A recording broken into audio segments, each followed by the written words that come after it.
Welcome to Illuminati Silver. We tell you the truth about silver. Today is Sunday the 24th of September 2023. And as we're nearing the end of the month, we can see that gold and silver prices are holding up moderately well. Last week, gold just had a very minor blip upwards, whereas silver performed better. The question, of course, is how are these precious metals going to perform over the coming weeks? We've seen Fed Chair Jerome Powell become quite hawkish in terms of an additional interest rate rise later this year. And also, in addition, the prospect of 4 rate cuts next year, which many analysts believe were going to happen, has now been reduced to a potential 2-cut rate only. We're looking at an environment of rates higher for longer. And then, of course, this begs the question, will the US economy move into recession or remain robust? But with oil prices at considerable highs above $90, it's very difficult to envisage inflation coming down. But we may find out more on Friday when the PCE figures are announced. All this is encapsulated in the following video, which is a repeat of yesterday's weekly update. Let's take a look.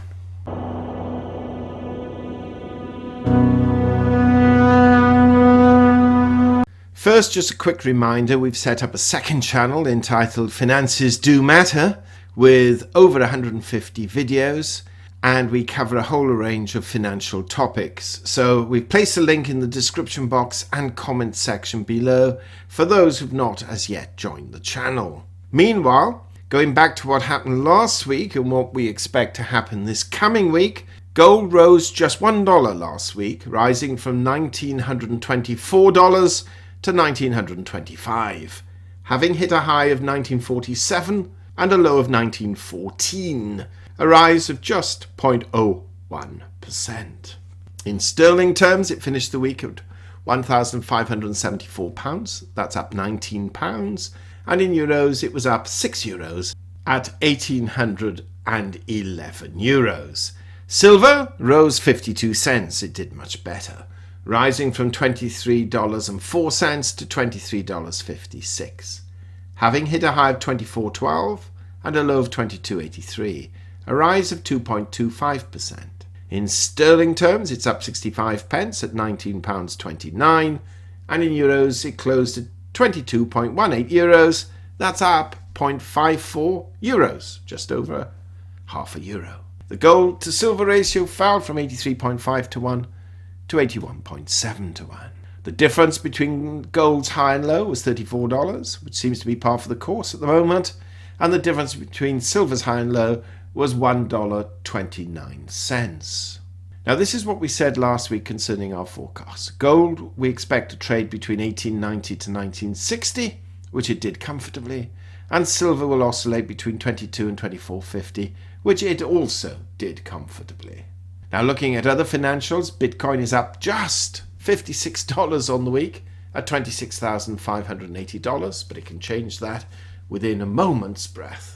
Equities were broadly lower. Dow Jones down 655 points at 33,963. The S&P 500 down 130 points at 4,320. The Nasdaq closed at 13,211, and the FTSE was also down 28 points at 7,683. Oils, though, were marginally lower, but still held above that terrible $90 level, with Brent crude at $93.27, down 66 cents, and WTI crude at $90.03, down 74 cents on the week. The dollar index still holding up, and is in fact up 0.26 points at 105.58. Now, looking at economic data announced last week, housing starts were lower for August by 0.17 million homes. Wednesday was the key day whereby the FOMC of the Fed skipped a rate hike for now, but doesn't rule out another increase this year. Powell and his colleagues made it crystal clear that, quote, we can expect higher rates for longer. and confirmed that the majority of officials expect one more quarter-point interest rate hike before the end of 2023. This means that the benchmark rate remains at 5.25 to 5.5%, and according to the Fed's dot plot forecast, 12 Fed officials penciled in this quarter% or 25 basis point rate hike this year, while 7 projected no more hikes. Flash PMIs were more or less as anticipated, and weekly jobless claims were 20,000 lower. Next week, we have nothing scheduled for Monday. We have consumer confidence for September on Tuesday, GDP revision for Q2 on Thursday, but another measure of inflation on Friday, the PCE and core PCE index. So all eyes will be on Friday to help give us an indication of how well inflation is being dealt with. If you recall, but not that long ago, we had the CPI figures. But we have to admit, whilst Friday will be important, they're not going to be determinable because there's such a long time before the next Fed rate decision.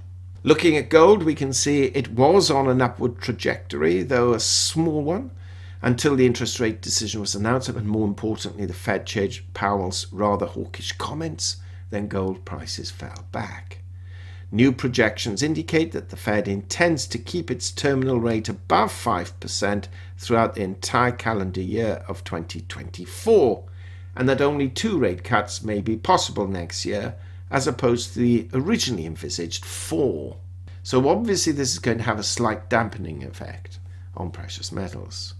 Now, without going into technical detail, the yield curve is also shouting the possibility of a recession and a bear market for stocks when comparing the 2-year versus the 10-year yield curve.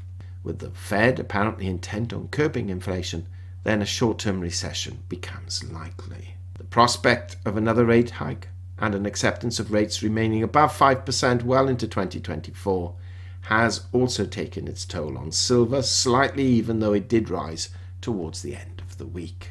Silver needs to stay above $23.50 before it can then test resistance at the rather important $24.50 level. We can foresee silver trading in the next couple of months more or less somewhere between $22 and $25.50.